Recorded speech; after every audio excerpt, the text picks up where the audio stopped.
Victoria's words were a perfectly aimed punch to the gut. "The best gift you could give us, Richard," she said, her voice dripping with artificial sweetness, "would be to disappear from our family. Forever."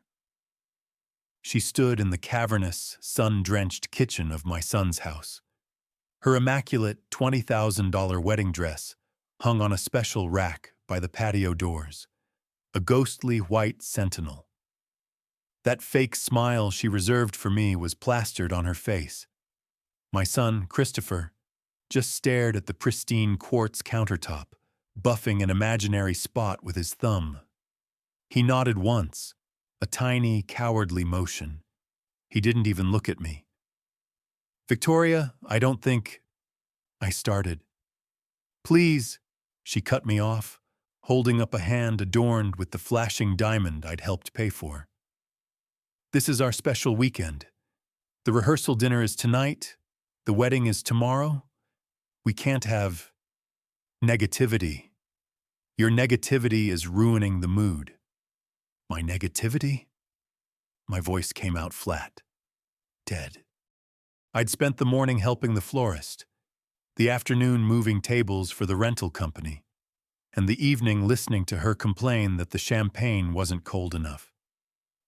My only negative act had been to quietly question the necessity of a 5-foot-tall ice sculpture of a swan, which I knew cost $4,000. "Where exactly am I supposed to go?" I asked. Victoria shrugged, a dismissive gesture as she inspected her manicure. A manicure I'd paid for last week at her spa day. "I don't know, Richard. A hotel? Your brother's place in Michigan?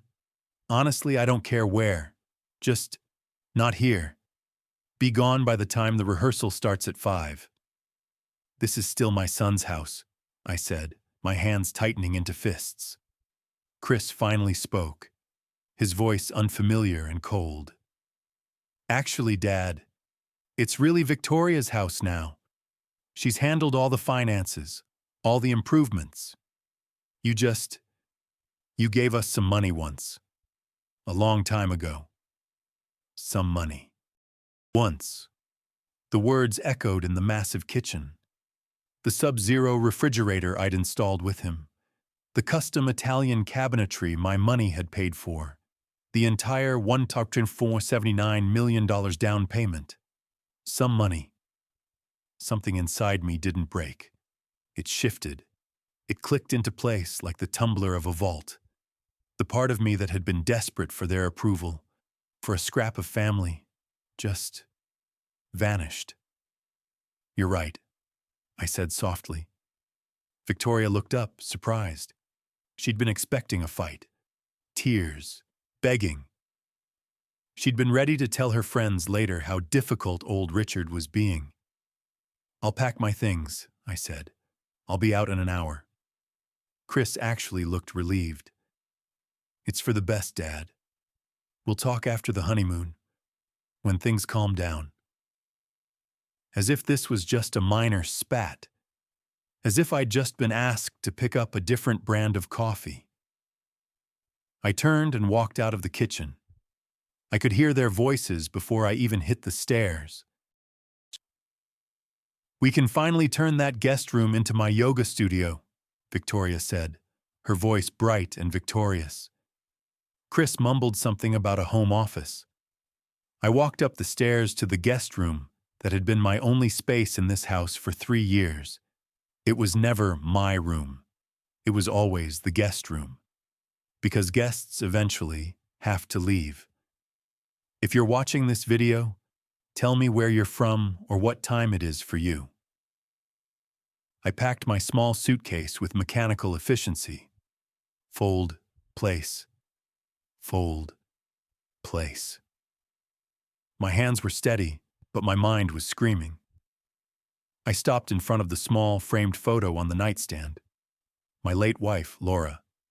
Her smile was genuine, her eyes full of life and a sharp intelligence that never missed a thing.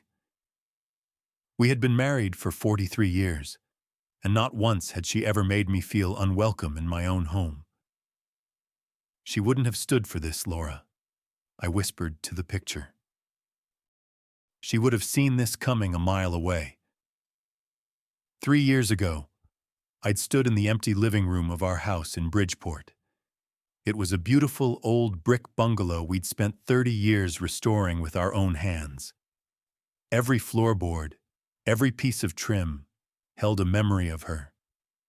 Chris had stood there with me, his arm around my shoulder. "Dad, I know this is hard, but selling it is the right move. You can't be here alone. Come live with us. Be part of our family." Victoria had been there too, nodding. "We want you with us, Richard. We'll be a real family. You'll never have to worry about a thing." So I sold it. I sold my home, my memories, my life with Laura. I took the entire $479 million from the sale and handed it to them for the down payment on this cold, sterile mansion in Lakeview. A house twice as big, 10 times as cold. A house where I was now considered negativity. I carefully wrapped Laura's photo in a shirt and placed it in the suitcase. I zipped the bag, my jaw set. "Don't you worry, my love," I said to the empty room. "This isn't over. They want me to disappear. Fine. But I'm not going quietly." I walked down the stairs, suitcase in hand. They were in the living room, toasting each other with mimosas, already celebrating my absence. They didn't even look up as I opened the front door and walked out into the sunlight. I didn't slam the door. I closed it softly, the quiet click of the lock sounding like a final, definitive ending. And a beginning. I sat in my car, parked a block away from the house my money bought. The silence was deafening. I pulled out my phone and dialed a number I knew by heart. "Evelyn Reed, attorney at law," her crisp voice answered. "Evelyn, it's Richard Morrison. I'm sorry to bother you on a Friday." "Richard? You never bother me. Is everything all right? You sound different." "They kicked me out, Evelyn." I told her everything. Victoria's words. "Disappear forever." Chris's silent agreement. "You gave us some money once." I heard her typing furiously on her keyboard. There was a long, heavy silence on the other end. "Evelyn?" "Richard," she said, her voice tight with a controlled anger I knew well. "I warned you about this. I begged you not to give it to them as a gift." I know. I was a fool. I just wanted a family." "Which is why," she interrupted, "I didn't listen to you." My heart stopped. What? What do you mean?"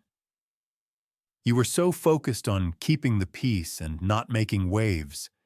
You were so blinded by what you wanted them to be that you couldn't see what they were. You told me to just wire the money as a gift. I told you I would, but I didn't." I couldn't breathe. "Evelyn, what did you do?" "I structured the $479 million as a secured loan, collateralized against the property itself. I sent the documents to you, Chris, and Victoria for signature. You and Chris signed. Victoria? She forgot. She lost the paperwork. Twice. So it's not valid?" My stomach sank. "Oh, it's more than valid," Evelyn said, and I could hear the smile in her voice. "Because I also filed a lien with the county recorder. You are not just the bank, Richard. You are a legal, registered co-owner. You own 35% of that house. Free and clear." I dropped the phone onto the passenger seat. The world tilted. I fumbled for the phone. Are you serious? A co-owner?" "Completely serious. In the eyes of the law, you own over a third of their precious Lakeview mansion. They can't sell it, refinance it, or even breathe on it without your signature." Through the kitchen window, I could see Victoria twirling in front of a full-length mirror, admiring herself. Chris was clapping. They were celebrating. "Evelyn," I said, my voice shaking with a new, cold power. Hypothetically, what would happen if I wanted my share? You'd have every right to force a sale, she said instantly. They'd have first right of refusal, of course. They'd have to buy you out at current market value. And if they can't afford to buy me out, then the house goes on the market. The proceeds are split. They get their share. You get yours. I watched Chris pop a bottle of champagne, celebrating their freedom from the old man. Evelyn, I said, my voice suddenly level and hard as steel. Prepare a notice of intent to sell. I want it delivered by a process server. Monday morning. I want them served at breakfast. Richard, are you absolutely sure? I've never been more sure of anything in my life, I said. They wanted me to disappear. Perfect. But I'm taking my 35% with me. I hung up and sat in the growing darkness. The champagne-fueled laughter from the house was a bitter soundtrack. They thought they had won. They had no idea they'd just declared war on a man who had nothing left to lose. But first, there was the party. I scrolled through my contacts and found the number for the Pendry Hotel banquets. A cheerful voice answered. The Pendry Hotel, this is Sophia in events. How may I help you? Hello, Sophia. This is Richard Morrison. I'm calling about the Morrison-Davis wedding reception for tomorrow. Oh, Mr. Morrison, how exciting. Everything is set. The ballroom is being decorated as we speak. The chefs are prepping. It's going to be magnificent. I'm afraid there's been a change of plans, Sophia.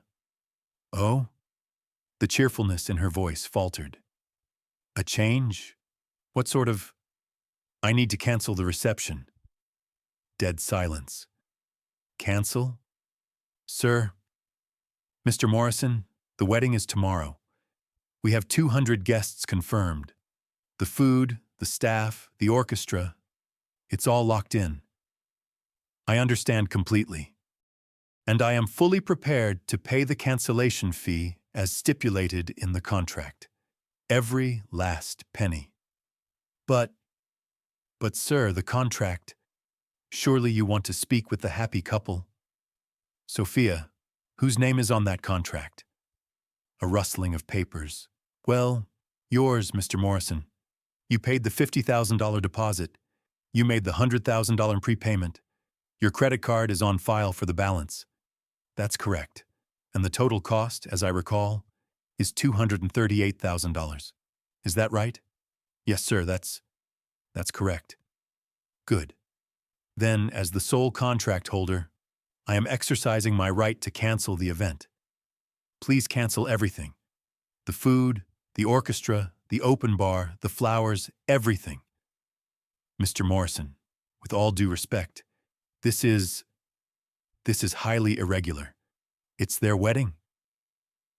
I looked back at the house, at the lights blazing in every window. The couple, I said, my voice like ice, made it very clear to me today that my involvement in their lives is no longer welcome. I am simply honoring their wishes. Another long pause.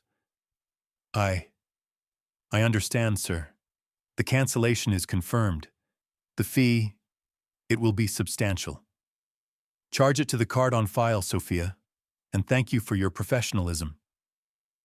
I hung up, put the car in gear, and pulled away from the curb. 20 minutes later, I was checking into a Skyline suite at the Park Hyatt. I ordered a steak, a bottle of very expensive bourbon, and sat by the window, watching the lights of the city. For the first time in 3 years, I felt like I could breathe. The phone started ringing at 11:47 p.m. I let it go to voicemail. It rang again and again. On the fourth try, I picked up, sipping my bourbon. Hello? What did you do? I had to hold the phone away from my ear.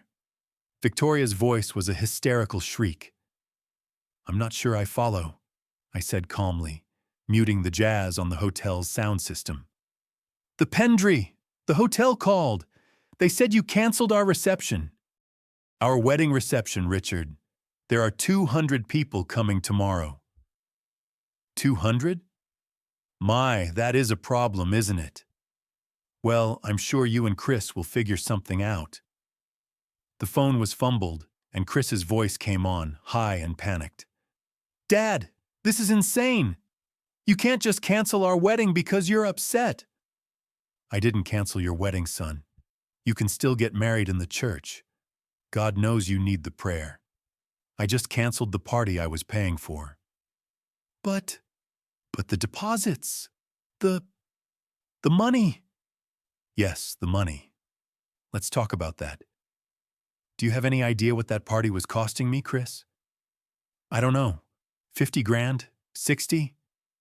$238,000, I said slowly, letting each word land.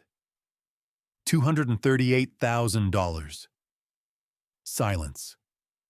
A thick, heavy, absolute silence. I could hear their ragged breathing. I'd never told them the full cost. I'd always just said, don't worry about it, when they'd pushed for more. More seafood, a bigger orchestra, the premium bar. The reception, I continued into the void. The 10-course meal, the photographers, the videographers, the designer flowers, the orchestra, all of it. You thought it just materialized because you two are so special. We can't notify 200 people, Chris stammered. You're resourceful. You're adults. Tell them to go to McDonald's. I hear the filet-o-fish is lovely this time of year. Victoria snatched the phone back, her voice choked with sobs. How could you? How could you do this to us? We trusted you. Trusted me. Victoria, less than 12 hours ago, you told me to disappear from your family. Forever. I'm just getting a head start on that request. I didn't mean forever, she wailed. I just meant for the weekend, so you wouldn't be in the way. Ah, I see. My mistake. I should have realized forever was your secret code for 48 hours. How silly of me. Dad, please. Chris was back, his voice pleading. Can we talk about this? Come back to the house, let's fix this. Fix what, Chris? You and your fiancé told me I was negativity. You told me to get out. So I got out. Where I'm staying is no longer your concern. But so what about our guests? My aunt and uncle flew in from Boston. Victoria's family from Atlanta. What about them? They can still watch you get married. They just won't get a free $500 a plate dinner afterward. They'll survive. You're being spiteful, she shrieked. This is cruel. No, dear. Cruel is telling the man who funded your entire life for 3 years to disappear forever. Spiteful is kicking your father out of the house he paid for so you can have a yoga studio. I'm just being fiscally responsible.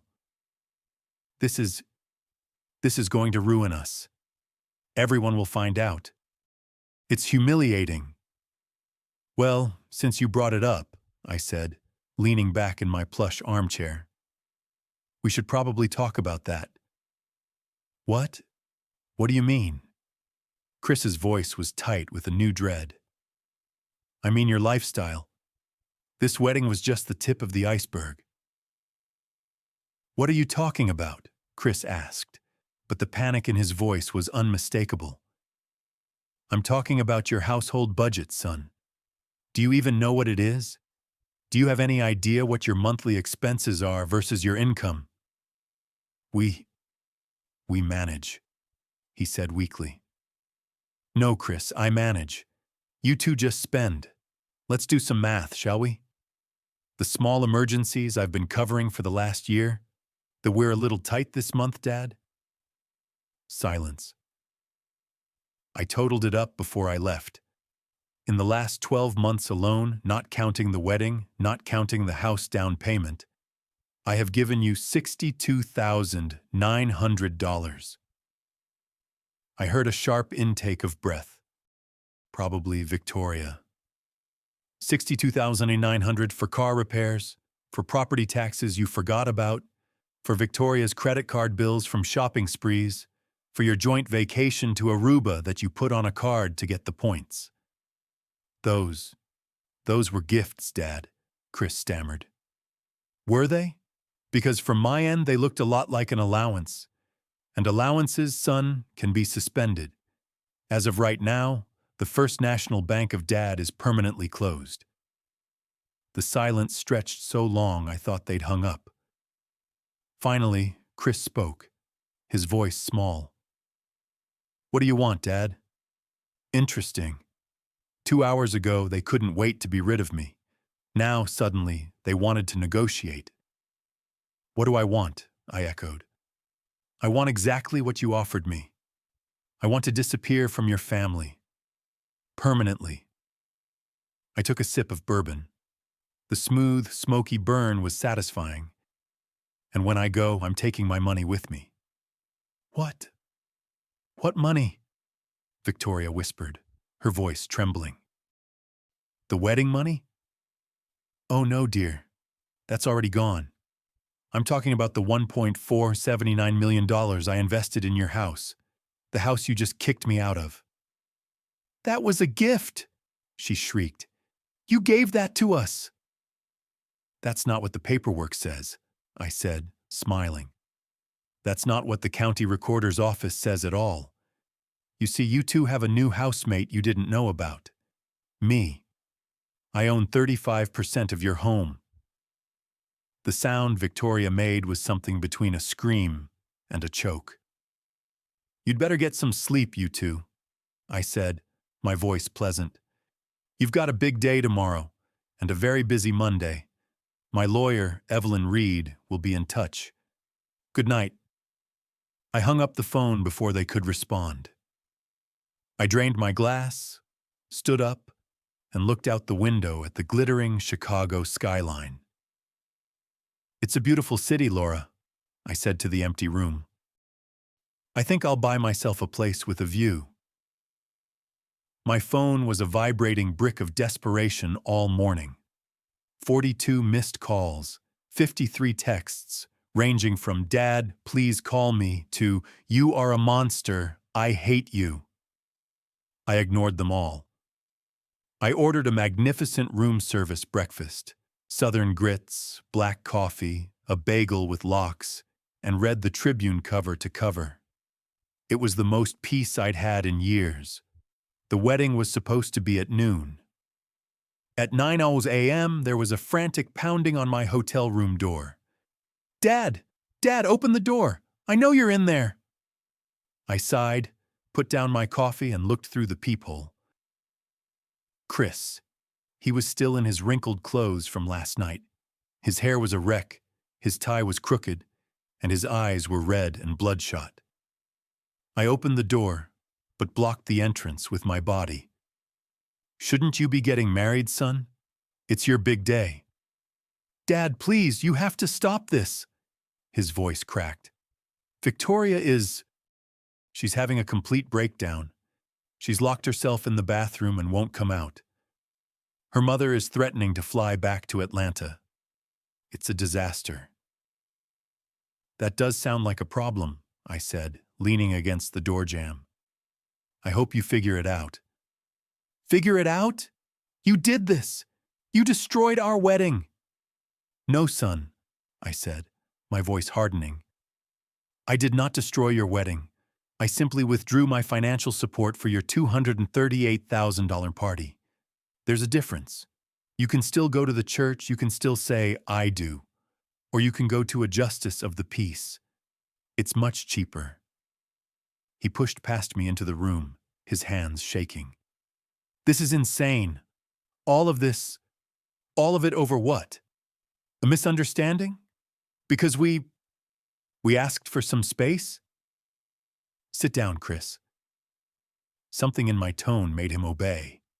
He collapsed onto the plush sofa, his head in his hands. I remained standing, looking down at my 42-year-old son, who was finally, for the first time in his life, facing a consequence he couldn't talk or charm his way out of. This is not about a misunderstanding, I said, my voice quiet but unyielding. This is about respect. This is about gratitude.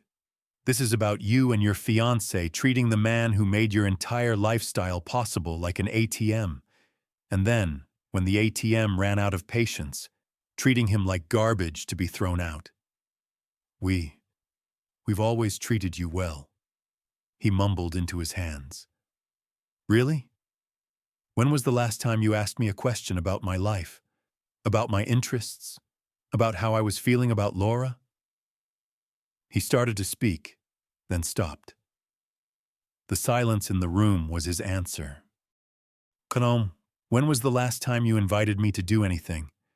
Not because you needed a babysitter for your friend's dog, or needed me to help with a project that was really just you needing money, but because you actually wanted my company. He couldn't meet my eyes. That's not fair, Dad. It is 100% fair, Chris. You've been conditioned to see me as a resource, not a person. And Victoria, she just sees me as an obstacle. A clueless old fossil, I believe was the phrase she used last week. He flinched. He'd been there when she said it. I am not your personal bank. I am not your servant. I am your father. And you both seem to have forgotten what that means. So what? So you punish us? You ruin the most important day of our lives? No, Chris. I'm protecting myself. I'm interrupting a pattern of financial and emotional abuse. Abuse? That's ridiculous. We love you. Do you? Did you love me yesterday when Victoria told me to disappear forever? Did you love me when you stood there and said nothing? When you agreed with her?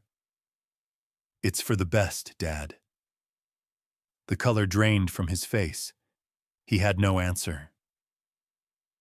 You're going to get exactly what you asked for, son, I said, walking over to the minibar and pouring myself a fresh coffee. You want me to disappear? You've got it. The money, the support, the negativity, all of it. Gone. He looked up, his eyes wide with a new, dawning horror. What does that mean? I smiled. It was not a kind smile. It means you'd better figure out how to pay your own mortgage, Chris. You'd better hope Victoria's parents are feeling generous. And you'd better start looking at apartment listings, because the house situation, that's about to get very, very complicated. What are you talking about? The house. What about the house? I told you last night, I'm a co-owner, 35%. My name is on the deed, right alongside yours and Victoria's. The deed you clearly never bothered to read. He stared at me as if I'd grown a second head. That's not possible. You can't. We bought that house, it's ours. You bought it with my $479 million. Did you think that was just a rounding error? A little walking around money? You didn't think I'd protect that kind of investment? But it was a gift. You said you wanted to help us. And I did, I said. I helped you secure a mortgage. My lawyer, Evelyn Reed, structured it all. It's legal, it's binding, and it's ironclad. Victoria was supposed to sign the acknowledgement forms, but she kept forgetting. It doesn't matter. The lien is filed. It's all registered with the county. He was shaking now, his entire body. You planned this. You were planning this all along. I almost laughed. Oh, son, if I had planned this, do you think I would have let you get this far? Do you think I would have paid $238,000 for a party I knew I was going to cancel? No. This is you two showing me exactly who you are, and I'm just reacting accordingly. So what happens now? He whispered, his voice that of a terrified child.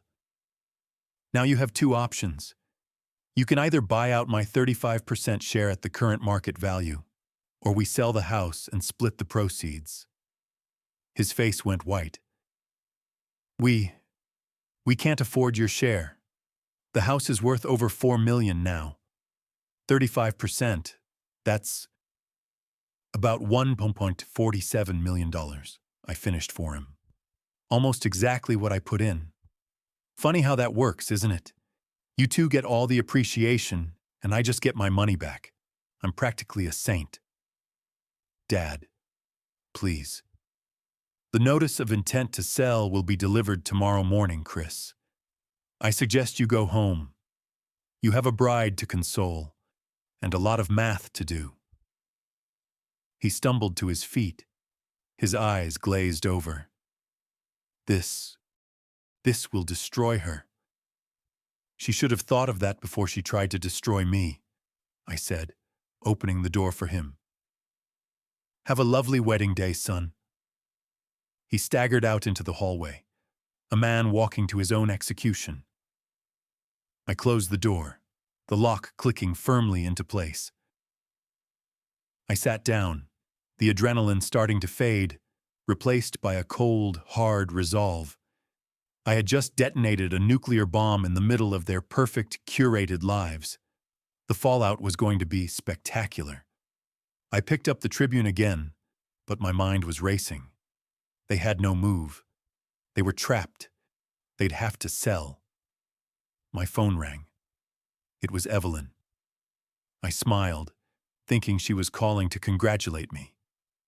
"Richard," she said, and her voice was wrong. It wasn't calm, it was tight, panicked. "Evelyn, what's wrong?" There's a problem, Richard. A big one." "What problem?" "I just told Chris, he's reeling. We have them." "We don't. Not anymore. I just tried to access the client-side digital files to prep the server packet for Monday. The secured loan agreement, the digital copy of the county filing, the acknowledgement forms Victoria never signed. Richard, it's all gone." "What do you mean gone? Like you misplaced it?" "I mean gone," she snapped. "As in an unauthorized breach of my cloud server, wiped clean. The logs show a sophisticated masked IP intrusion at 9:32 a.m. this morning, right after you spoke to Christopher." My blood ran cold. Chris. He's in tech. He does network security for a living. "Exactly," Evelyn said, her voice grim. "He didn't just get mad, Richard. He got even. He just destroyed our primary evidence. He thinks he just destroyed the only evidence. But the county filing, the original, it's still there, right?" "It's there," she said. "But getting a new, certified hard copy from the county recorder's archives isn't like printing a PDF. It's a bureaucratic nightmare. We have to file a request, wait for them to pull it from deep storage, get it certified by the clerk. It could take days, maybe a week. He just bought himself time." I slammed my fist down on the hotel desk, rattling the coffee cup. "He didn't just buy time, Evelyn. He just stole from us. He committed a felony." "He did," she agreed. "But proving it was him is next to impossible. The point is, our Monday morning surprise is gone. We've lost the advantage. We have to wait." "No," I said, my voice a low growl. "I am not waiting. This changes everything. This isn't just ingratitude anymore. This is criminal. He's not just a spoiled brat. He's a crook." "Richard, what are you doing?" "I'm going to the recorder's office right now. I don't care who I have to bribe or what I have to do. I'm getting that hard copy today. And then I'm finishing this." This wasn't about money anymore. This was about justice. My son had just tried to erase my existence, legally and digitally. He had no idea what he'd just unleashed. I threw on my jacket, my mind racing. The Cook County Recorder of Deeds, downtown. I'd have to move fast. As I exited the elevator into the opulent lobby of the Park Hyatt, a woman stepped directly into my path. She was in her 60s, perfectly coiffed, dressed in a Chanel suit that probably cost more than my first car. Her face was a mask of polite, controlled fury. It took me a second to place her. Catherine Edwards, Victoria's mother. "Mr. Morrison," she said, her voice clipped and cold. "Mrs. Edwards, I'm afraid I'm in a hurry." "I'll just bet you are," she said, her eyes narrowing. "Running away, after destroying my daughter's wedding? How dare you?" "With all due respect, Catherine, what I did was a direct response to what your daughter—" "I don't want to hear it," she snapped, cutting me off. "I'm not interested in your petty, pathetic excuses. You've humiliated my child. You've humiliated my family. We had 200 people, prominent people, flying in for this. I'm sure that was very embarrassing for you," I said, my patience gone. "Now if you'll excuse me." I tried to step around her, but she moved with me, blocking my way. "You're a cruel, spiteful old man," she hissed, her voice low so the concierge couldn't hear. "Victoria told me you were difficult, but I had no idea you were a monster. All this because you were asked to give them a little space? You've ruined the most important day of her life." I looked at this woman, this perfect example of privileged, blind entitlement. I saw where Victoria got it from. The apple hadn't just fallen from the tree, it was rotting right at the base. "You have no idea what you're talking about," I said, my voice just as cold as hers. "You have no idea what your daughter said. You have no idea what my son did. You are so focused on the party that you can't see the poison in your own family." "How dare you?" "Get out of my way, Catherine," I said. "I am done being polite. I have business to attend to. Go comfort your daughter. Tell her the ice swans melted." Her face went pale with rage. She looked like she wanted to slap me. "You will regret this, Richard," she said, her voice trembling. "I will make sure of it. You haven't heard the last of this." "I'm counting on it," I said, and pushed past her, leaving her standing alone in the middle of the lobby, a statue of impotent fury. I was done. Done with all of them. The gloves were off. I spent 3 agonizing hours at the county building. 3 hours of navigating indifferent clerks, paying expedite fees that felt suspiciously like bribes, and waiting in lines that snaked through dim, beige hallways. But I had it. I held the thick, certified and stamped hard copy of the deed and the secured loan agreement in my hand. It felt heavy. It felt like a weapon. I got back to my hotel suite, exhausted but victorious. I called Evelyn and told her I had the documents. The relief in her voice was palpable. We agreed to move forward with filing the partition lawsuit first thing Monday. I had just hung up and was pouring myself a much-needed bourbon when the hotel phone rang. "Mr. Morrison," the front desk operator said, "I have a Detective Rodriguez from the Chicago Police Department on the line for you. He says it's urgent. Should I connect him?" My blood ran cold. "Police?" "Yes," I said, my hand tightening on the receiver. "Put him through." A new voice came on the line. Calm, professional, no nonsense. "Mr. Richard Morrison, this is Detective Rodriguez, CPD. I'm with the Elder Abuse Unit." "Elder abuse?" I repeated, my mind struggling to catch up. "I think you have the wrong number, Detective. Are you the father of a Mr. Christopher Morrison?" "I am." "And a Ms. Victoria Davis?" "My daughter-in-law." "Sir, we received a call from a concerned family member this afternoon. They allege that you may be suffering from cognitive impairment, that you've been acting erratically, making irrational financial decisions, and that your family is concerned for your welfare and your assets." I sank into the chair. The audacity. The sheer, diabolical nerve. This was their new play. This was Catherine's, "You will regret this." "They're requesting a wellness check, sir," the detective continued. "And they've raised concerns that you may be a victim of, well, that you are the one being financially exploited, and you don't realize it." "Let me guess," I said, my voice a low, dangerous growl. They claimed I was confused, that I was destroying my own family's life over hurt feelings, that I needed professional help. There was a pause on the other end. "The report was very similar to that, yes." "Detective," I said, "I can assure you I am in full possession of my faculties. In fact, I'm thinking more clearly than I have in years. This is a manipulation. This is a tactic." "I understand, sir. But you have to understand my position. I have to follow up on a report like this, especially when it involves this kind of money and family conflict. Would you be available to meet with me? I can be at your hotel in 20 minutes. "No," I said.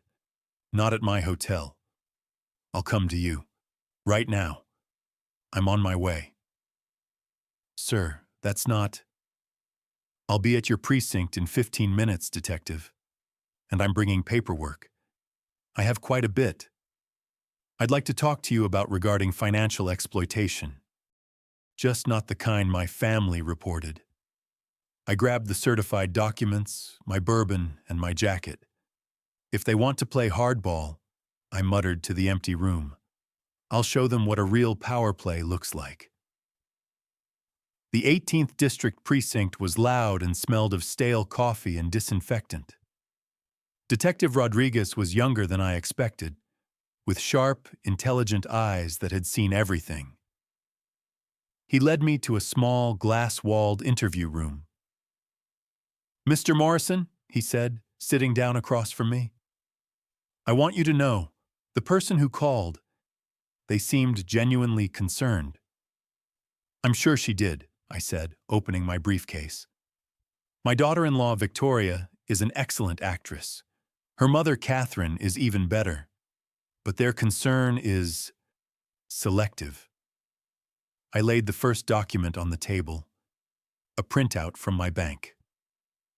"Detective, over the last 12 months, I have gifted my son and his wife $62,100 in emergency funds. Here is the itemized list. Here are the transfers. Here are the credit card bills of theirs that I paid." Rodriguez's eyebrows shot up. He scanned the list. "This is substantial." "It is. And this was on top of the $479 million I gave them 3 years ago for their house. They were living a lifestyle they couldn't afford, and I was the enabler. The abuse, detective, was flowing in the other direction." "So what changed?" he asked, leaning forward, his pen hovering over his notepad. "What changed is that yesterday, my daughter-in-law told me the best gift I could give them was to disappear forever. My son agreed. They kicked me out of the house I just mentioned." "So you got upset, and you canceled their wedding reception?" "I did," I said. "I was the one paying for it, a $238,000 party. It seemed imprudent to continue funding the lifestyle of people who wanted me gone. That seems like a rational financial decision to me. Wouldn't you agree?" He didn't answer, just made a note. "They also raised a concern about the house itself. They said you were confused, that you were threatening to sell their home, that you were delusional, claiming you owned it." "Ah," I said, "I'm so glad you brought that up." I slid the thick, certified and stamped packet across the table, the one I'd spent all afternoon retrieving. "This," I said, tapping the cover page, "is a certified hard copy from the Cook County Recorder of Deeds. It shows that I am a legal 35% co-owner of the property at 1200 North Lakeview Drive. This," I tapped the next page, is the secured loan agreement. My lawyer, Evelyn Reed, can verify every word. Rodriguez picked up the documents. He read them. His eyes scanned the legal language, the signatures, the official stamps.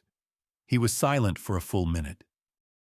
So, you're not delusional, he said, placing the papers back on the table.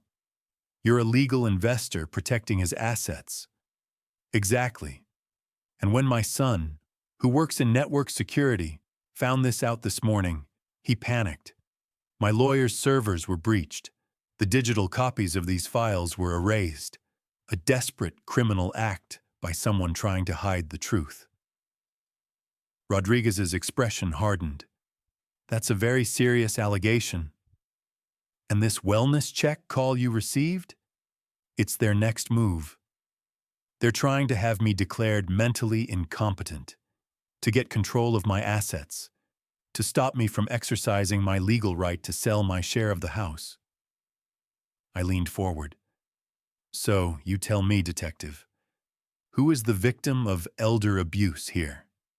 Me, or the two healthy, educated 40-something adults who have been living off my dime for 3 years and are now trying to have me committed because I finally turned off the spigot? He stared at me, then at the documents, then at... He closed his notebook. Mr. Morrison, he said, standing up, thank you for coming in. You've been very clear. I think I have everything I need. And the report? I'm closing this case as unfounded. Your family, they seem to have a misunderstanding of the law. I'll be sure to call them and clear that up for them personally. The smile he gave me was thin, but it was a smile. Thank you, detective, I said, gathering my papers. I appreciate your time. As I walked out of the precinct into the cool evening air, my phone rang. It was Chris. I let it ring. He and Victoria were about to get a call from Detective Rodriguez, and they were about to learn what a real problem looked like. I was back in my hotel suite, the bourbon in my hand finally tasting like victory, when there was a knock on the door. Not the frantic pounding of this morning, but a softer, hesitant rap. I looked through the peephole. Catherine Edwards. I almost didn't open it, but my curiosity got the better of me. I unlatched the deadbolt and opened the door. She wasn't the same woman I'd seen in the lobby. The Chanel suit was still perfect, but her face was a wreck. Her makeup was smudged. Her eyes were red and swollen. She looked broken. Mr. Morrison, Richard, she said, her voice barely a whisper. May I please come in? Just for a moment. I was so stunned, I just stepped aside. She walked in, clutching her purse to her chest like a shield. I just got off the phone with Detective Rodriguez, she said, her voice trembling. And then I spoke to Victoria. She told me everything. Everything. She told you she'd been living off me for years. Yes. She told you she asked me to disappear forever? Yes. And did she tell you, I asked, my voice low, that your future son-in-law committed a felony this morning by hacking my lawyer's server to destroy legal documents? She winced, a fresh wave of tears spilling down her cheeks. Yes. She admitted all of it. They're terrified. The police. Oh, God. She sank onto the sofa, the same one Chris had occupied that morning. Richard, I've come to apologize. I just stood there, speechless. This was the last thing I expected. This morning, she continued, I was awful. I was defending her. I've always defended her. Her father, Ronald, he spoiled her rotten. Whatever Victoria wanted, Victoria got. She never faced a single consequence. for anything. She fumbled in her purse for a tissue. When she was 18, she totaled her brand new BMW. She'd been drinking, drove right into a telephone pole. Her friends were in the car. It was a miracle no one was killed. She blew her nose, a small, undignified sound. And what did Ronald do?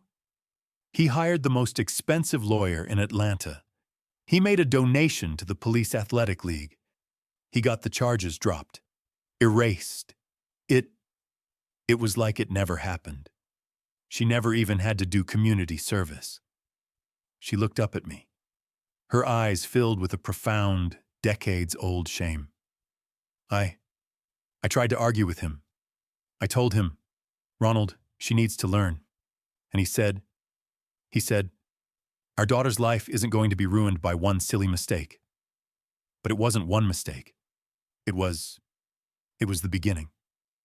We taught her that actions don't have consequences, that money and lawyers can fix anything. She took a deep, shuddering breath. And then she met Chris. And then she met you. And you were just another Ronald. Someone else to fix things. To pay for things. To make it all go away. Catherine, I said, sitting down in the chair opposite her. I didn't know. Of course you didn't, she said with a bitter laugh. We buried it, just like we buried everything. But today, when she told me what you were doing, about the house, my first instinct was to protect her, to attack you. But then, the police. She leaned forward, her eyes pleading. Richard, I know this is an unforgivable thing to ask, but I am begging you. Don't save her from this. Don't be Ronald. Don't be the man I was married to for 40 years. What are you saying?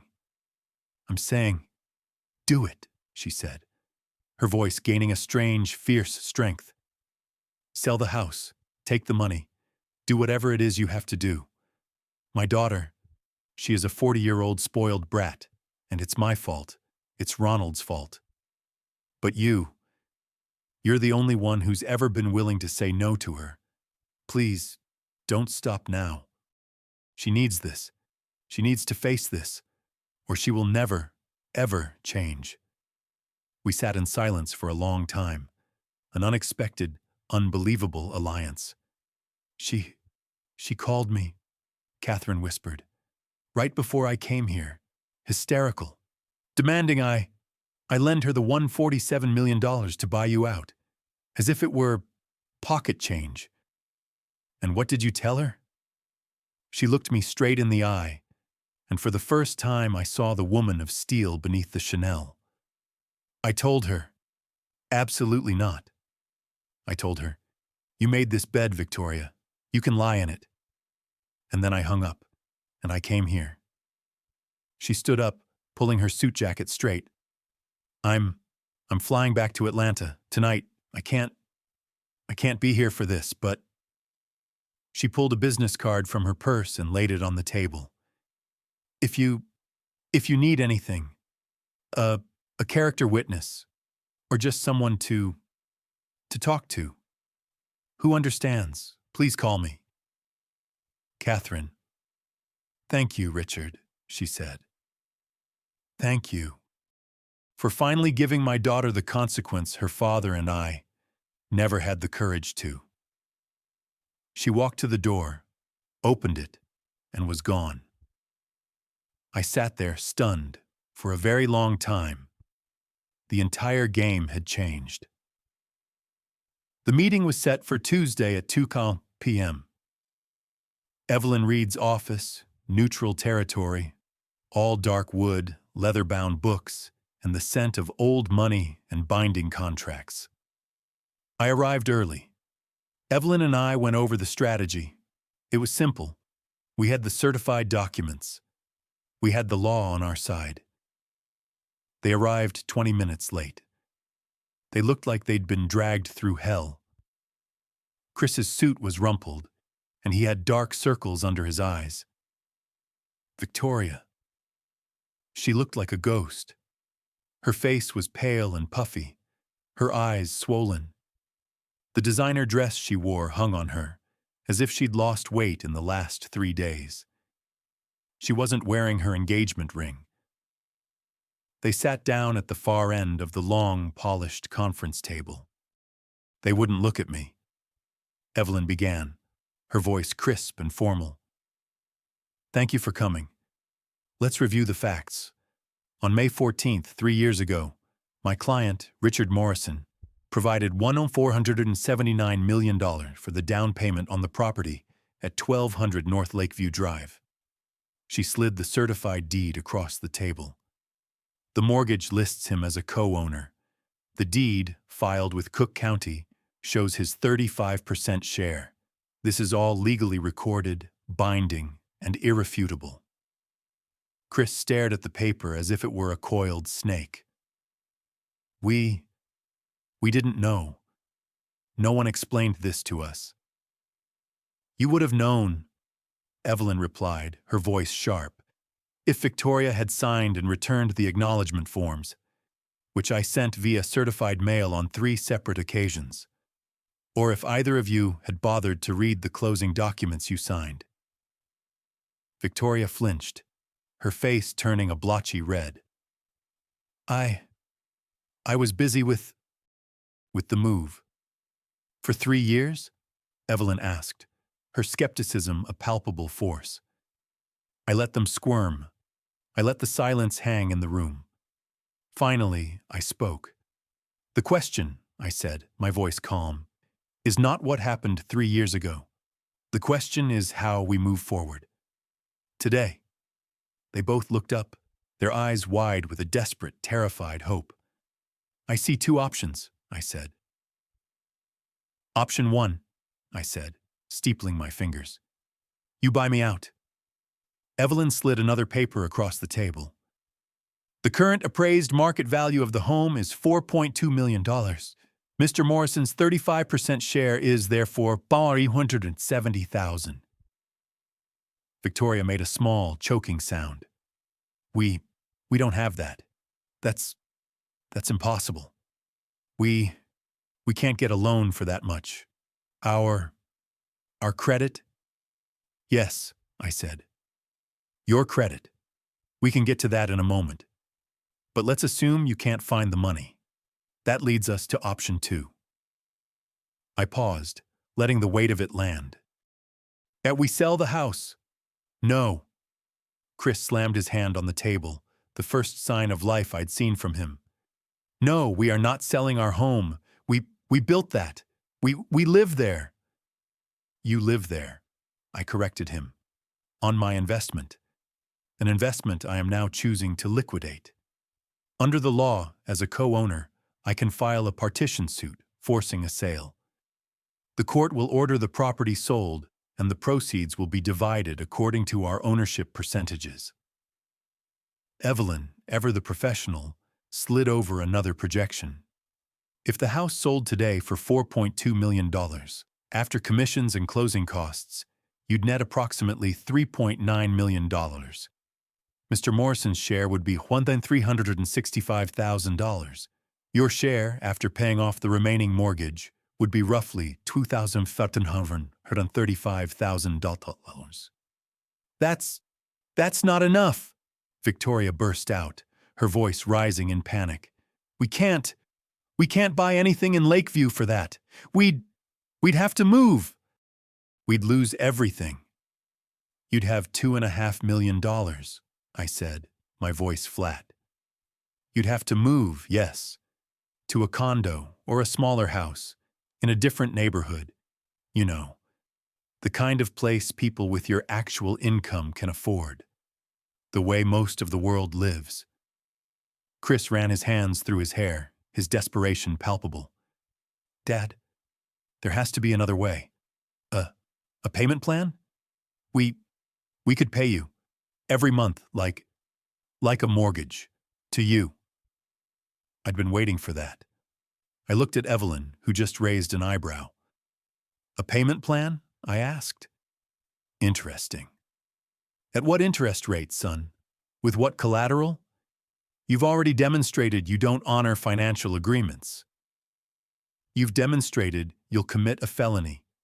I hit the word hard, and Chris flinched. To avoid your obligations. Why in God's name would I trust you with a $147 million unsecured loan? That's not fair, he said, his voice weak. It is the only thing that's fair, I shot back. Hey, you owe me $62,900 in emergency loans you never intended to repay. You hacked my lawyer. You tried to have me declared insane. And you want me to trust you? The audacity is breathtaking. Victoria finally broke. She put her head down on the polished table and began to sob. Deep, racking, hopeless sobs. Not the performative tears from the wedding day. This was real. This was despair. This is going to destroy us, she wept into her hands. We're ruined. No, Victoria, I said, my voice devoid of pity. You are not ruined. You are being held accountable. For the first time in your entire pampered life. Dad, Chris whispered, his face pale. Is there nothing? Is this it? Just one or two? Those are your options, I said. Buy me out, or we sell. You have 30 days to decide. I stood up. Evelyn, I think we're done here. Wait, Victoria shrieked, her head snapping up. Her face was a mess of tears and smudged mascara. Please. There has to be an option 3. I paused at the door. I looked at my son, a broken man. I looked at his wife, a shattered woman. I had them exactly where I wanted them. And for the first time, I wasn't sure what to do next. I looked at Evelyn. She looked at me, her expression unreadable. I had come in here for blood. I'd come to burn it all down. But looking at them, looking at my son, I sighed, a long, heavy breath. I walked back to the table and sat down. Their hopeful, terrified eyes snapped to mine. There is no option 3, I said. Not a real one. But I held up my hand as they leaned forward. This is not a negotiation. This is a proposal. You don't get to counter. You don't get to think about it. You either accept it here and now, or we revert to options 1 and 2. Is that clear? They both nodded, dumbstruck. I will consider, I said, choosing my words carefully, allowing you to buy out my share. But not at the full market value. Victoria's eyes widened. I will sell you my 35% share for $1,275,000. Chris's brow furrowed. That's a discount, almost $200,000. It's a $195,000 discount, Evelyn clarified, already doing the math. But, I said, leaning forward, it comes with conditions. Strict, non-negotiable, legally binding conditions. This is not a gift. This is a lifeline, and it will feel like a prison. What? What conditions? Victoria whispered. Condition 1, I said, ticking a finger off. Victoria, you will get a full-time, salaried job with benefits within 60 days, and you will keep that job for a minimum of 2 years. Homemaker is no longer on the table. You want to be a partner in this house? You will contribute to it. Victoria looked like I'd slapped her. A job? A job, I confirmed. W-2, pay stubs, the whole thing. Condition 2. You are living a 2-car lifestyle on a 1-income budget. You will sell one of your cars, the Audi or the BMW. I don't care which. You will use the entire proceeds of that sale to pay down your outstanding credit card debt. All of it. But my car, Victoria started. Condition 3, I said, talking right over her. You will live on a budget, a real one. No more $500 dinners at TAO. No more emergency shopping sprees. You will cook at home. You will cancel your unnecessary subscriptions. You will live within your means. How would you even know? Chris asked. Because of Condition 4, I said, delivering the final blow. You will submit to monthly financial reviews. With Evelyn, you will provide her with your bank statements, your pay stubs, and your credit card bills. Every single month, she will have full oversight. I turned to Evelyn. And you will bill them for your time. Evelyn's smile was thin, but it was terrifying. A pleasure. This is... Victoria was shaking her head. This is... financial prison. Yes, I agreed. That's exactly what it is. It's accountability. It's what adults call living. And the final, most important condition, I said, my voice dropping. If you violate any of these terms, if you miss a review, if Victoria decides her job is too stressful, if a new charge for a Gucci bag appears on that statement, the entire agreement is void. The $195,000 discount vanishes. The full $147 million becomes due immediately. And I will file the partition suit that same day. No more chances. No more discussion. Am I understood? The silence in the conference room was absolute. It was the sound of two lives, two entire worldviews, collapsing and being forcibly rebuilt. Chris looked at Victoria. Her face was ashen. She was staring at the polished wood of the table, her tears dripping onto its surface. This is impossible, she whispered. A job, sell my car, reviews, it's humiliating. What's humiliating, I said, my voice sharp, is being a 40-year-old woman with a business degree who has to have her father-in-law pay her credit card bills. What's humiliating is being told to disappear by the very people you've been supporting. This is just life. I pushed my chair back and stood up. That's the offer. You have 10 seconds to decide. Yes or no. If you say no, I'm walking out that door and calling a realtor. Yes, Chris said, his voice hoarse. Dad.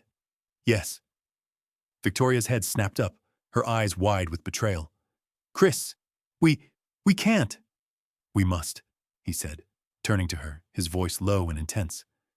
Vic, look at me. Look at what we've become. He's right. He's right about all of it. The spending, the lies. This is the only way. We say yes. He looked at me. We accept your terms. All of them. Victoria just let out a long, shuddering sob and nodded, her fight completely gone. Evelyn, I said, draft the agreement. Make it ironclad. I want it notarized, filed, and recorded before they leave this office. For the next 2 hours, they sat there silent, as Evelyn's paralegal drafted one of the most punitive, restrictive financial agreements I'd ever seen. It was a masterpiece of legal retribution. They signed. Their hands were shaking. As we all stood up, the ink still drying, Chris approached me, his shoulders slumped. Dad, he said, his voice thick with shame. I know. I know there's nothing I can say about the server, about everything.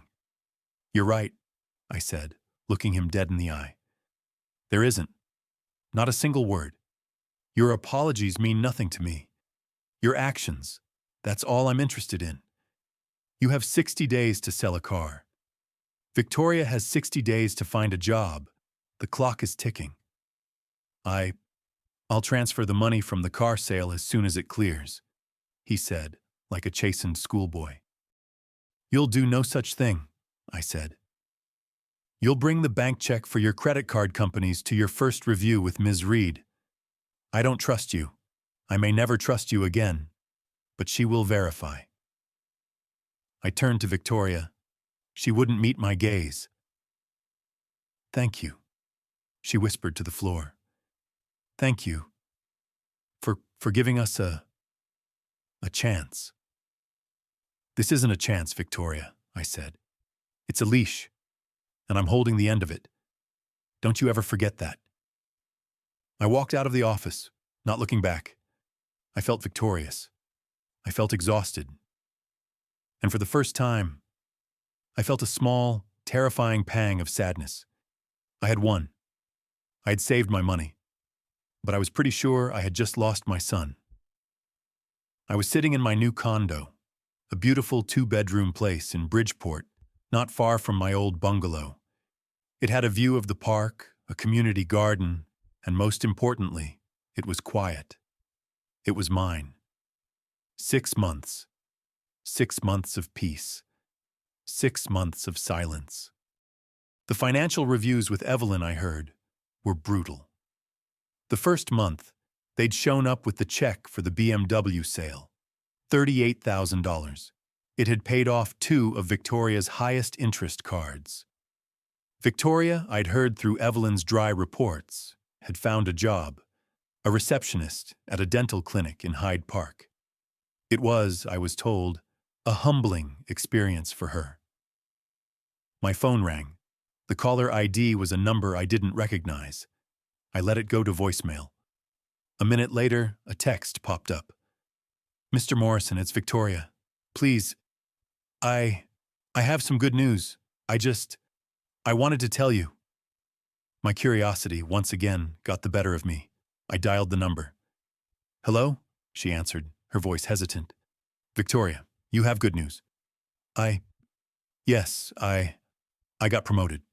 Her voice was different. Not fake sweet, not hysterical, just tired and proud. "Promoted? From the front desk?"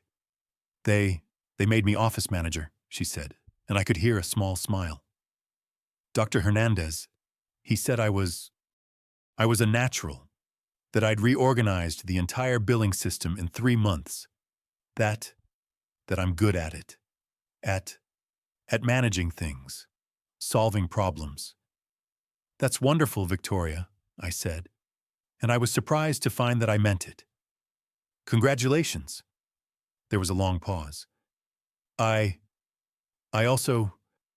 wanted to apologize," she said, the words coming out in a rush. "A real apology, not that panicked one in Evelyn's office." I waited, saying nothing.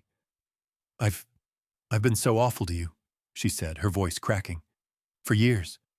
I treated you like an ATM, and then I got angry at you for having feelings about it. I was so entitled, so cruel. I convinced myself you were the problem, but when it was me, it was always me." I sat back in my armchair, the sun streaming in from the park. This I had not expected. What made you change your mind, Victoria?" "Working," she said with a small, bitter laugh. Having to actually work for money. Having to budget. Realizing how hard it is to save even $1,000. And then realizing what you sacrificed for us. What you gave us. While we just took and asked for more." She was crying now, but it was a different kind of crying. It was quiet, ashamed. I wanted to say, I am so sorry, Richard, for everything. I appreciate that, Victoria," I said, my own voice a little thick. "Thank you for telling me. And Chris, he's getting there," she said, sniffling. He still thinks you were too harsh, but he admits we needed it. That we were drowning, and we didn't even know it." "Well," I said, "keep up the good work. With the job." "Richard," she asked, just before I hung up, Would you ever maybe consider coming over for dinner. Nothing fancy, just I I'm learning to make spaghetti from scratch. It's it's not bad. No, no pressure. Just someday. I thought about it. The old Richard would have said yes instantly, desperate for the scrap. Let's let's just keep focusing on the agreement, Victoria, I said. Baby steps. Of course, she said, her voice small. Baby steps. I'll see you at the review next month. I hung up the phone, and I sat in silence for a long time, processing the single most genuine conversation I'd had with my daughter-in-law in 10 years. Maybe, just maybe, there was hope.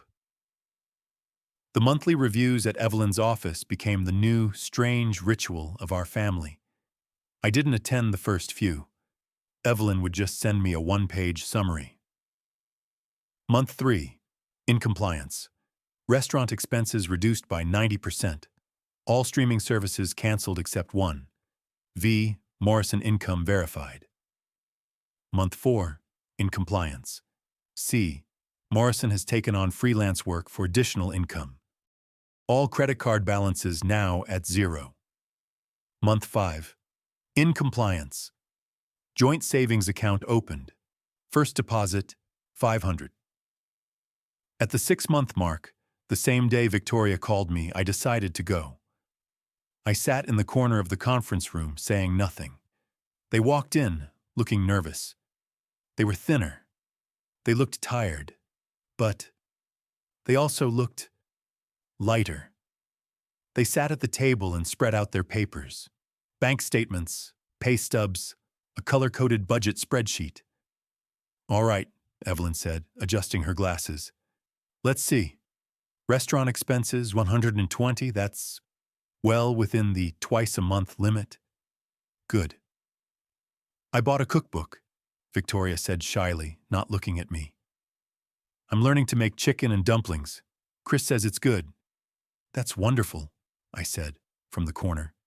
They both jumped, not having realized I was there. Dad, Chris said. I didn't see you.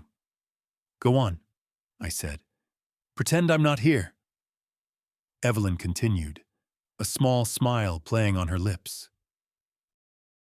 Clothing budget, $45 for work-appropriate shoes from an outlet. I stopped going to the boutiques, Victoria admitted.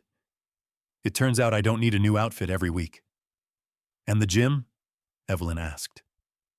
Cancelled East Bank Club, Chris said. We jog, in the park, together. It's free. Evelyn made some final notes. For now, she said, you are in full compliance. You're actually ahead of schedule on your debt repayment plan. Keep this up. I'll see you next month. They packed up their binders, a palpable sense of relief in the room. As we left the office and walked to the parking garage, Chris stopped me. Dad, he said. I know we're still on probation, but I wanted you to know, this has been good for us. I mean, it's been hell. It's been the hardest 6 months of my life, but it's been good. How so? I asked, leaning against a concrete pillar. We talk, he said, looking at his hands. Victoria and I, we really talk. Not about money or what to buy, but about us. We cook together. We take walks. It's like when we were first married, but more real. That's what happens, son, I said, when you stop chasing things and start building things. I think I finally get what you were trying to tell us, he said, finally meeting my eyes. I clapped him on the shoulder. It was the first time I'd touched him in 6 months. Don't get sentimental on me yet. You're only 6 months in. You've got 18 to go. He actually smiled, a real tired smile. Yes, sir. See you at the next review. Another 3 months passed, The reviews continued. They were always in compliance. They had saved $4,000. They were, according to Evelyn's notes, aggressively paying down their mortgage principal. I ran into Victoria at a coffee shop downtown. I was getting my morning brew. She was on her lunch break from the clinic, grabbing a sandwich. She looked professional. A simple blouse, slacks, her hair in a neat bun. She looked like an adult. "Richard," she said, startled. "Victoria, you look well." "Thank you. You too." We stood in an awkward silence. "I'm in therapy," she blurted out. I raised an eyebrow. "Oh? Yes, once a week. My therapist. She's helping me understand why I was like that." "And what have you learned?" I asked, genuinely curious. "I learned," she said, "that I had a deep-seated sense of entitlement that I got from my father, from my mother, but that it's my responsibility to change it, to grow up." She took a deep breath.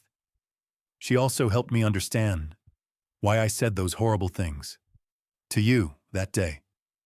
"I'm listening." "I was projecting," she said, the therapy speak sounding strange but earnest. "I felt inadequate, like I wasn't enough. Chris earned good money, but not Lakeview money, not your money. And instead of working on myself, I blamed you for making me feel that way." She reached out, and for a second, I thought she was going to touch my arm. She stopped herself. "I'm so sorry, Richard," she said, her eyes welling up. "Truly, deeply sorry. Not just for that day, but for years of disrespect, of ingratitude." This time, her apology, it felt different. It wasn't the desperate plea of someone avoiding a consequence. It was the genuine, painful admission of someone who finally understood. "I forgive you, Victoria," I said. "And I'm proud of the woman you're becoming." She smiled, a real, watery smile. "So, maybe dinner? Someday?" I smiled back.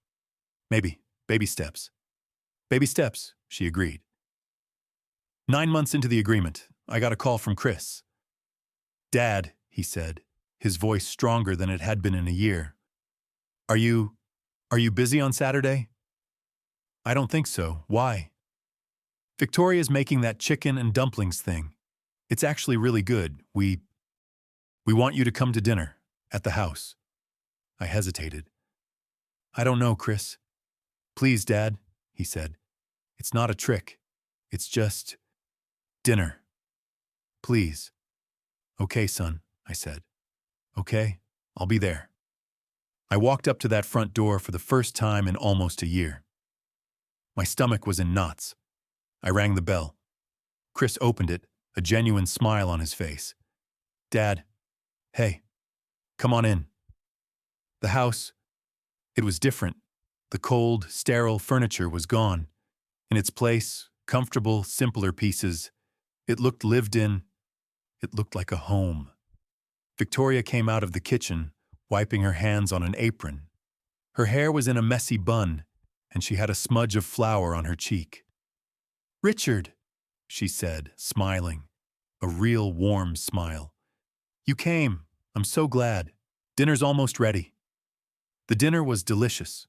We talked about my condo, about her job, about Chris's new freelance project. It was normal. After dinner, Chris said, "Dad, there's something we want to show you."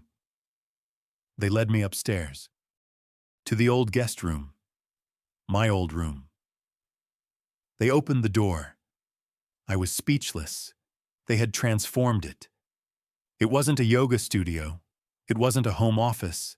It was a bedroom, a cozy, welcoming bedroom, with a comfortable bed, a reading chair by the window, bookshelves filled with books, history books, photography books, my favorites. And framed prominently on the wall was Laura's photo. "We know you have your own condo now," Chris began, his voice thick. "And we know you probably don't want to stay here regularly. But we wanted you to know that you always have a room here. You are always welcome, Victoria added, her voice soft. Not as a guest, as family, as Chris's father, as someone who is important to us. I couldn't speak. I walked in and touched the frame of Laura's photo. It's not the guest room anymore, Dad, Chris said quietly from the doorway. It's your room. I sat down in the reading chair, overwhelmed. This simple gesture meant more than all the money in the world. I said, my voice cracking, I think Laura would have liked this. Very much. 1 year, 12 months, 12 brutal, perfect, on-time financial reviews. The meeting was at Evelyn's office, as usual, but this time it felt different. It was the 1-year anniversary of the agreement. They came in, not with binders of shame, but with confidence. They looked good, healthy. Well, Evelyn said, closing her ledger. 12 months, 12 for 12. You've met all conditions. Credit card debt is 0. Savings account is at $8,400. You're actually a model of financial responsibility. Thank you, Evelyn, Victoria said, smiling. It hasn't been easy, but it's been good. So, I said from my corner, what now? Chris took a deep breath. He pulled an envelope from his briefcase. He slid it across the table to me. What's this? I asked. It's a check, he said. For $25,000. I opened it. A cashier's check for $25,000, made out to me. I don't understand, I said.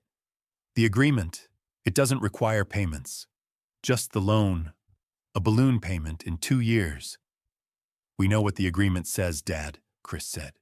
This isn't about the agreement. This is about what's right. We want to pay you back, Victoria said, her voice firm. All of it. The $275,000. We've been saving. The freelance work, my bonuses. We want to pay it back. With interest. We calculated it, Chris said, sliding over a spreadsheet. At 4% interest. Paid quarterly. We can have it all paid off in 7 years. I looked at the check. I looked at the spreadsheet. I looked at them. You don't have to do this, I whispered. We want to do this, Dad, Chris said. We want to show you that we've changed, that this is real, that we're not just acting. This is permanent.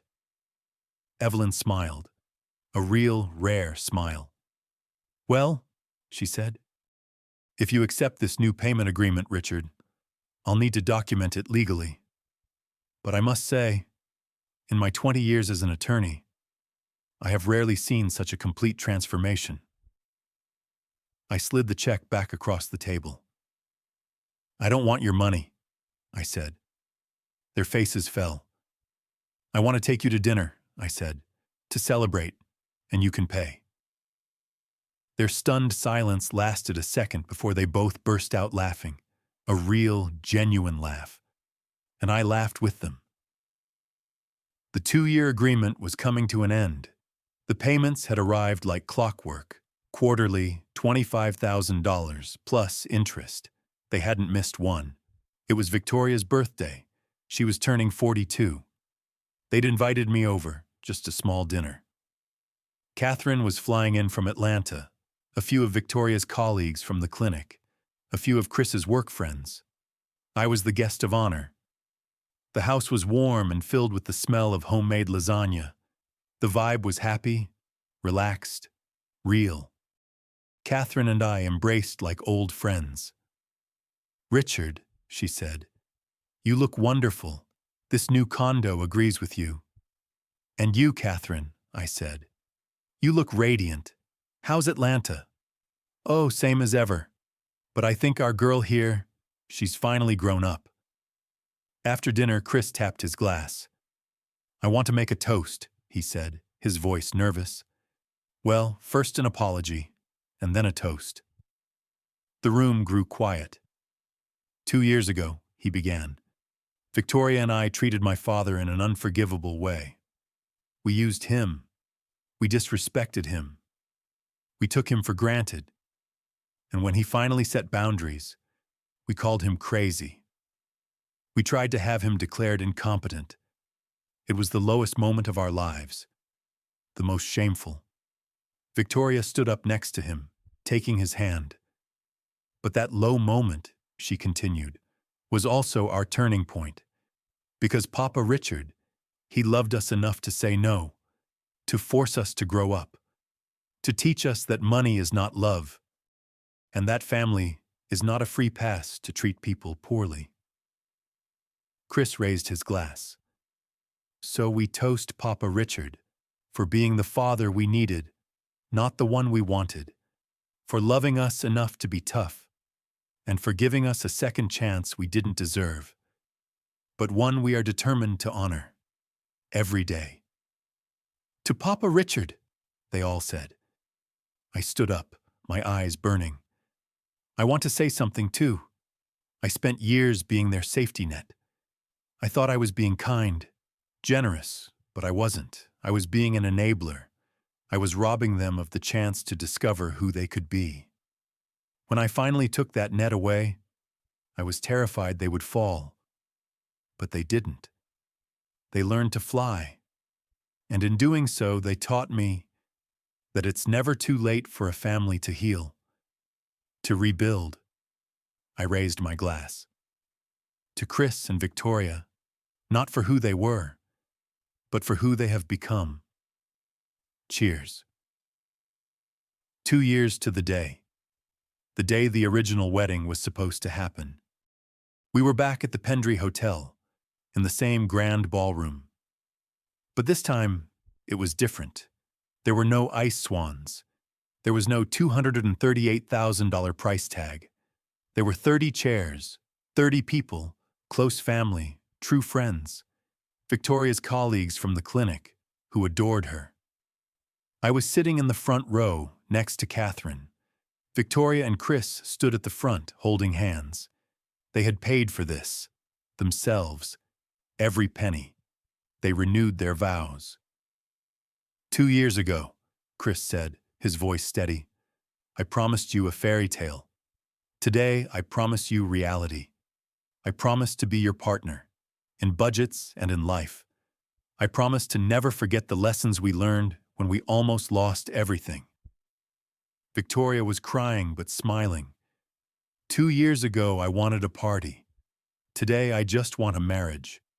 I promise to keep working, on myself and on us. I promise to honor the people who loved us enough to force us to change.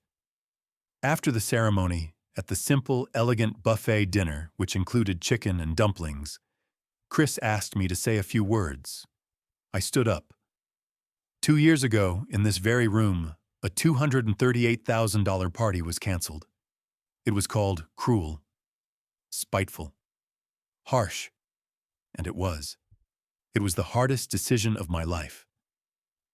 I looked at Chris and Victoria, who were watching me with tears in their eyes.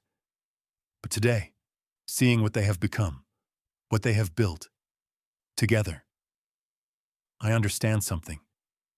Sometimes the deepest love isn't the love that gives everything. It's the love that knows when to stop, the love that sets boundaries, not because it's cold, but because it's wise. They taught me that it's never too late, that people can change, and that the strongest families aren't the ones that never break. They're the ones that have the courage to face the pieces and build something stronger in its place. I raised my glass. To Chris and Victoria, to the journey, the difficult, painful, but absolutely necessary journey. I love you both. Welcome back. If this story resonated with you, leave a like and consider subscribing. You can also drop any comment below, even just one word. Maybe tell me where you're watching from, or what time it is right now. Sometimes one word is enough to say you were here.